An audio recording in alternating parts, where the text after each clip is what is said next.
317면 에베소서 6장 10절에서 13절 다 찾았습니까? 우리 그 주제 말씀은 10절에서 19절까지 말씀이죠. 그 중에서 우리 오늘 10절에서 13절까지 말씀을 함께 읽도록 하겠습니다. 10절에서 13절입니다. 시작. 끝으로 너희가 주 안에서와 그 힘의 능력으로 강건하여지고 마귀의 관계를 능히 대적하기 위하여 하나님의 전신갑주를 입으라. 우리의 씨름은 혈과 육을 상대하는 것이 아니요 통치자들과 권세들과 이 어둠의 세상 주관자들과 하늘에 있는 악의 영들을 상대함이라. 그러므로 하나님의 전신갑주를 취하라. 이는 악한 날에 너희가 능히 대적하고 모든 일을 행한 후에 서기 위함이라. 자, 우리 본문을 잘 보십시다. 우리 본문을 보면 두 번 반복되는 단어가 있습니다. 하나님의 전신갑주. 하나님의 전신갑주. 두 번 반복되죠? 앞을 보세요. 우리 주제가 하나님의 전신갑주. 줄여서 가트숫이라고 이렇게 주제를 정했습니다. 그 아래쪽에 있는 우리 주제 말씀을 읽었지만 다시 한번 읽어볼게요. 시작. 그러므로 하나님의 전신갑주를 취하라. 이는 악한 날에 너희가 능히 대적하고 모든 일을 행한 후에 서기 위함이라. 이 주제 말씀이에요. 13절을 보면 두 가지가 있어요. 전신갑주를 취해야 하는 첫 번째 이유는 능히 대적하기 위함이에요. 능히 대적하기 위함이라. 그리고 두 번째는 서기 위함이라. 선다는 의미가 뭐예요? 당당하게 꼿꼿이 서 있는 거죠. 준비되어 있다는 거죠. 서 있다는 거는. 그리고 대적하기 위해서 전신갑주를 입는 거예요. 누구를 대적해요? 상대가 있어야 될 거 아니에요. 누구를 대적해요? 제가 여러분을 대적해서 준비를 합니까? 누구를 대적해요? 용준 씨를 대적합니까? 세구가 나보다 좋은 다음 싸워보자 누가 이기는지. 이게 대적입니까? 여기 보면 누구를 대적해요? 마귀의 관계를 능히 대적하기 위하여 라고 11절에 나오죠. 마귀 믿어요? 귀신 이런 거 믿어요? 여러분 오늘 잘 때 귀신이 여러분 옆에 같이 다닐 수도 있어요. 마귀가 되어가지고. 여러분 믿습니까? 네. 이 마귀는 성경 가운데 있는 이 마귀는 우리 그 전통적으로 루시퍼라고 하는 그 타락한 천사가 있습니다. 원래 하나님의 천사로 하나님을 이렇게 받들고 수종들던 천사 가운데 한 명이었는데 타락을 했어요. 하나님을 떠났어요. 그때부터 이제 사탄, 마귀가 이렇게 생겼다고 얘기를 합니다. 이 그 마귀는 이제 그 신약적인 용어고요. 사탄은 이제 구약적인 용어예요. 사탄, 마귀 같은 말이에요. 사탄 이퀄 마귀. 그래서 이 마귀의 역할은 뭐냐면 이 사람들이, 이 존재들이 무엇을 하냐면 일단 하나님을 대적해요. 하나님보다 힘은 약하지만 하나님을 대적해요. 그리고 천군 천사들을 대적하는 임무. 그리고 마지막 하나님을 믿는 사람들을 대적해요. 어떻게?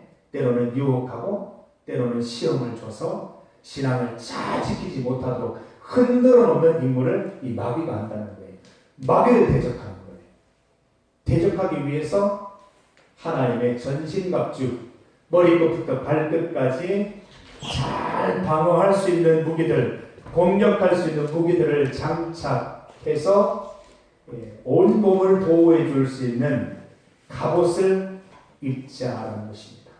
근데 여기 갑옷은 눈에 보이는 갑옷이 아니에요. 뭐 수련회 마칠 때 갑옷을 하나씩 주면 좋겠지만 사실 그걸 우리가 준비를 하는 게 아니에요. 왜냐하면 오늘 본문 가운데 있듯이 이것은 혈과 육을 상대하는 싸움이 아니기 때문에 혈과 육, 대상이 분명히 보이는 것이 아니라 영적인 존재이기 때문에 영적인 싸움을 대비하는 갑옷이에요. 그래서 은유적인 표현이에요. 그래서 어떤 주석을 보면 이 메타포라는 용어를 써요. 은유라는 뜻이거든요. 메타포. 그래서 이 성경 에베소서 6장에는 무기 메타포가 나온다 이렇게 얘기해요. 무기를 은유적으로 표현해서 우리가 내면적으로 영적으로 무엇을 준비해야 되는지 이런 것들을 알려준다는 것이죠. 그래서 오늘 저녁에 그 무기들을 하나씩 소개를 하는데 예를 들어 투구는 그냥 투구가 아니에요. 어떤 것을 머리에 쓰라라는 것들을 우리가 공부하게 될 거예요. 신을 싣는데 이 신을 싣는다는 의미가 무엇이고 무엇으로 신을 싣고 꼿꼿이 서야 할지 이런 말씀들을 하는 겁니다. 그래서 이 메타포예요. 메타포. 그리고 어떤 그 주석을 보니까 이제 전투적인 자상 뭐 이렇게 얘기를 했습니다. 에베소서 말씀을 보면 교회에 대한 말씀들이 참 많이 있어요. 바울의 교회론이 잘 들어가 있는 게 에베소서 말씀이에요. 예수님이 머리 되셔서 교회가 형성이 되고 공동체가 함께 신앙생활하면서 하나님께까지 살아갈 수 있는 그런 교회에 대해서 소개를 하고 있는데 6장 말씀은 이 일종의 현타예요. 현실 타격을 주는 거예요. 그 폭이에요. 팩트 폭격을 하시는 거예요. 실제로 신앙생활하는 것이 편안하고 안락하고 이 꽃길만 열리는 것이 아니라는 것을 알려주는 거예요. 예수님 믿겠다고 한순간부터 이 고통의 길이 열리는 거예요. 이 시련의 길이 열리는 거예요. 엄청난 치열한 싸움의 길이 열린다라는 것을 6장에서 소개를 해주고 있습니다. 현실 타격을 하는 거죠. 얼마 전에 그 정식이하고 나와 같이 얘기를 하는데 정식이가 앞으로 가야 할 길이 내가 지금 걷고 있는 길이래요. 그래서 제가 현타 팩폭을 좀 했습니다. 웬만하면 하지 마라. 이 길은 굉장히 고달프고 힘든 길이고 안 했으면 좋겠다. 잘하는 레크레이션 열심히 해서 그걸로 하나님께 영광 돌릴 수 있지 않겠냐고 막 현실 타격 팩폭 계속 했습니다. 그런데도 한다고 하는데 앞으로 두세 번 정도 제가 도발을 할 겁니다. 다시 한번 생각해봐라. 다른 길도 많다. 왜 굳이 이 길을 가려고 하느냐? 계속해서 제가 팩폭을 할 생각입니다. 제가 사실 정식에 그렇게 팩폭을 하는 이유는 정말 그 길을 걷지 말라는 게 아니고 마음의 준비가 필요하다. 어려운 일을 당해도 각오해야 된다. 그럼에도 불구하고 의미가 있는 길이다. 이런 것을 알려주기 위해서 제가 팩폭을 날리는 거예요. 바울 사도가 왜 이렇게 따뜻한 말을 하다가 갑자기 팩폭을 날립니까? 우리가 좀 강해지라고, 강건해지라고. 그리고 신앙생활 하는 데 있어서 좀 더 분명하게 서라고 이런 말씀을 우리에게 해주는 것입니다. 얼마 전에 저희 둘째 딸이 세연인데 저에게 팩폭을 날렸습니다. 제가 계속 잘 놀아주는 편이에요. 세연이한테. 책도 읽어주고 책 읽다가 자고 이러거든요. 그래서 책을 많이 읽을 때는 5번, 적게 읽으면 한 3번 정도 읽는데 그날은 제가 하여튼 기분이 별로 안 좋아서 안 읽어줬어요. 그랬더니 화장대에서 이렇게 머리 이렇게 만지면서 아빠는 정말 너무한 것 같대. 아빠가 됐으면 나랑 같이 놀아줘야지. 그러려면 왜 내 아빠가 됐어? 그래서 나가버리는 거예요. 막 팩폭을 뻥 날리고 그냥 나가버리는 거예요. 이게 뭐지? 얘 뭐야? 이런 생각이 들다가 이제 하루 지나고 이렇게 생각을 해보는데 제가 생각을 하게 되고 고민을 하게 됐어요. 아빠가 사실 뭔데 내가 딸한테 참 좋은 아빠가 돼야 되겠다 해서 그 다음 날은 가서 세연이하고 시간을 많이 보냈어요. 레고를 같이 사기로 했었는데 제가 사흘이나 나흘을 미뤘더라고요. 침대 위에서 바로 자고를 내고 바로 사자 이래가지고 쿠팡 들어가서 결제했어요. 오늘 지금 올 거예요. 설레는 마음으로 기다리고 있어요. 때로는 팩폭이 필요한 것 같아요. 둘째 딸이 저에게 날린 팩폭이 저 아빠의 정체성을 유지하는 데 굉장히 도움이 됐어요. 제가 날리는 정식에게 날리는 팩폭이 정체성 유지에 굉장히 도움이 될 거예요. 바울 사도가 우리에게 왜 팩폭을 날리느냐? 왜 우리에게 왜 현실 타격을 주느냐? 신앙생활 제대로 하는 거겠죠. 그리고 신앙생활 할 경우면 제대로 해서 정말 그 모든 상황 속에서 넉넉하게 신앙이 들어서 꼿꼿하게 서 있어가는 그런 의미로 우리에게 팩폭을 날리고 있습니다. 사랑하는 이 청년 여러분, 우리가 신앙생활 하는 것은 이 만만한 것이 아니에요. 꽃길만 걷는 게 아니에요. 계속해서 이 싸움이 있습니다. 저는 이제 목사이지만 교회 안에서도 이런 싸움이 참 많은 것 같습니다. 내가 성경 안에 묵상하고 생각하고 판단하기로는 이 길이 옳은데 자꾸 다른 길로 가시려고 하는 거예요. 교회에서도 그걸로 싸워요. 비본질이 본질이 될 때가 있어요. 말씀이 먼저가 돼야 되는데 세상의 기준이 먼저 될 때가 있고 기도가 먼저 돼야 되는데 계산기부터 먼저 두드리고 이런 모습을 보면 굉장히 머리가 복잡해집니다. 그럴 때 우리가 어떻게 해야 되겠느냐? 우리가 하나님의 전신갑주를 입고 당당하게 그 앞에서 하나님 말씀대로 하나님 말씀을 기준으로 살아갈 것을 요청하고 내가 그렇게 살아갈 수 있어야 되겠다는 것입니다. 여러분 살아가면서 얼마나 그런 일들이 많아요. 내가 그냥 입만 다물고 있으면 되는데 모른 척하면 되는데 자꾸 양심에 걸려요. 이거는 하나님 말씀에 옳지 않은 데라는 생각이 들어요. 그럴 때 어떻게 하냐고요.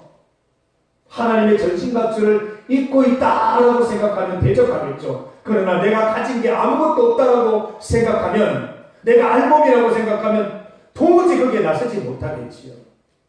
그래서 우리 이번 수련을 통해서 하나님의 전신갑주를 반드시 입어서 내가 나서야 될 때, 말해야 될 때는 말할 수 있는 예수 청년, 또 필요하다면 행동해야 될 때 주저하지 않고 행동할 수 있는 그런 예수 청년, 두려워하지 말고 당황하지 말고 하나님 말씀이라는 당당하게 털려나서 내세울 수 있는 예수 청년, 우리가 그렇게 되기를 간절히 소망해 봅니다. 오늘 10절에서 13절 말씀을 읽었는데 꼭 기억합시다. 우리의 대적은 마귀입니다. 마귀 사단이고 마귀를 대적하기 위해서 그리고 우리가 말씀 위에 굳게 서 있기 위해서 하나님의 전신갑주를 입는 것입니다. 우리가 예수님을 믿고 나서 가져야 될 자아상들이 참 많습니다. 나는 새로운 피조물이 되었다. 나는 거듭났다. 뭐 이런 자아상도 있지만 이 전투적인 자아상이 있어야 된다. 나는 전사로 거듭나야 한다는 거죠. 여러분 그 TV나 게임에 보면 전사 멋있잖아요. 싸움을 위해서 만들어진 캐릭터 아닙니까? 근데 우리도 싸움을 위해서 만들어진 캐릭터가 되어야 된다는 거예요.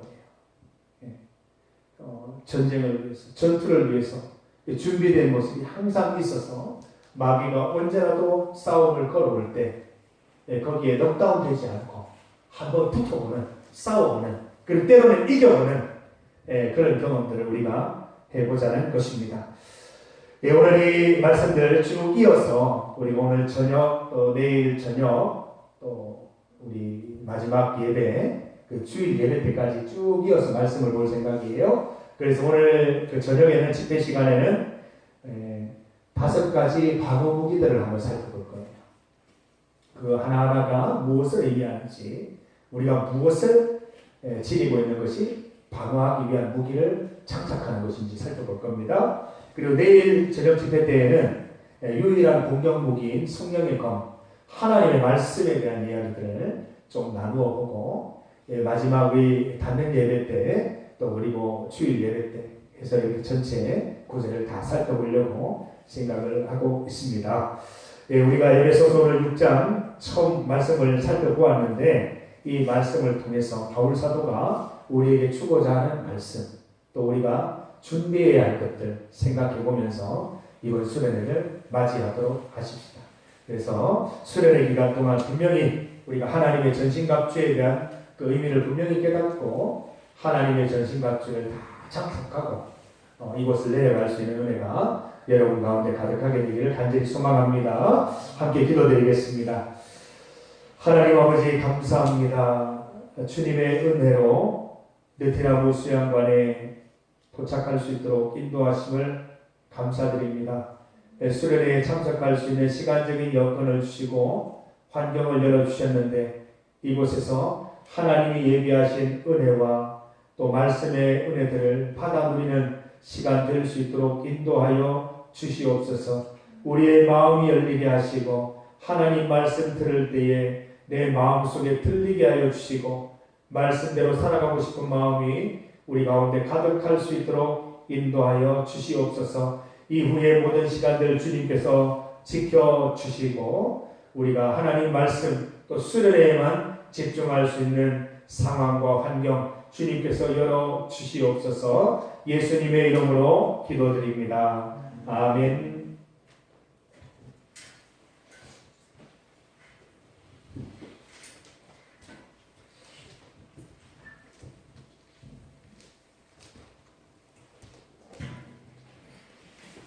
네, 안녕하세요. 안녕하세요. 오프닝 시작하도록 하겠습니다. 우리 처음 하나님의 전신갑주 가츠 수트 한번 따라해볼까요? 가츠 수트? 네, 가츠. 발음이 조금 그렇죠? 네, 가스트로 우리가 오게 되었는데 여러분들 많이 은혜 받으셨으면 좋겠습니다. 네, 다음 숙소 안내입니다. 여기는 남자분들이 숙소를 쓰시면 되고요. 저쪽에 여자분들은 103호, 107호가 있는데 앞에 이제 임원들이 붙여놨어요. 한 103호는 그 딥슬립을 빨리 하라고 딥슬립 고고 방이고요. 그리고 107호는 빨리 자는, 일찍 자는 방이에요. 집사님들과 함께 일찍 조금 자는 청년들이 잘 것 같고요. 네. 그리고 분리수거는 뒤에 종이라고 붙여져 있는 부분은 종이를 버려주시고, 또 플라스틱, 저희가 물 먹잖아요. 먹고 아무 데나 버리지 마시고 저쪽에 꼭 좀 버려주시면 감사하겠습니다. 네, GSD가 뭔지 아세요? 아시는 분? GSD. 가츠스트 다이어리예요. 네, 지금 임원 지수가 나눠줄 건데 우리가 가츠스트 다이어리를 하나씩 여러분들에게 증정하도록 하겠습니다. 네, 이 다이어리를 꼭 잃어버리지 마시고 전신갑주 하나에 포함이 되었다고 생각해 주시고 네.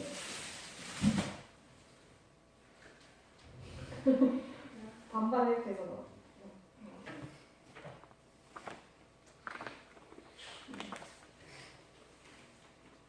네, 받아보시는 분들은 앞쪽에 가츠스트라고 되어 있고 또 뒤쪽 면부터 펴보시면 저희 주제 말씀과 또 주제 찬양 주제 찬양 그리고 말씀의 검 등 여러 가지 시간이 있고요. 맨 뒤편에 보시면 또 타임라인이 친절히 되어 있으니까요. 혹시 모르시는 분들도 타임라인 항상 봐주시면 감사하겠습니다. 그리고 그 중간중간에 이제 말씀의 검 시간을 목사님께서 말씀을 전하시는 텐데 여러분들이 메모도 조금 하시고 어떤 것들을 느꼈는지도 좀 적어주시면 되겠고요. 네, 이번에도 특별히 소그룹 모임이 진행이 됩니다. 소그룹 모임 같은 경우에는 우리가 있는 조, 지금 2019년 조로 운영이 될 예정이고요. 그래서 소그룹 모임 같은 경우에서도 이제 오늘 어떤 거를 느꼈고 하는 부분들을 친절하게 리더분들이 진행을 해주실 것 같습니다.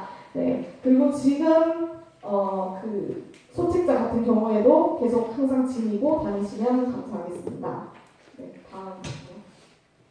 네, 그래서 오늘 하는 일정은 조금 딜레이가 됐지만 뒤에 하나님의 전신갑주 그리고 전주식량 그리고 전주식량 때는 저희가 또 미션이 있어요. 밥을 이제 미션을 하고 밥을 먹는데 그것도 이제 끝나고 나서 전신갑주 1번 끝나고 나서 설명해 드리도록 하겠습니다. 그리고 예배 준비 시간 30분 있고 또 7시 반부터 이제 예배가 시작될 예정입니다. 그래서 총 끝나면 25시 30분 전에 마칩니다요. 걱정하지 마시고 25시 30분은 전에 마칩니다. 네, 오늘 이렇게 진행될 예정입니다. 네, 다음이요. 네, 지금부터 하나님의 전신갑주 1번 시간인데요. 제가 성경책 다 가지고 계시죠? 네, 이쪽부터 제가 호명하는 사람들 앉아주시면 돼요. 일단 조정식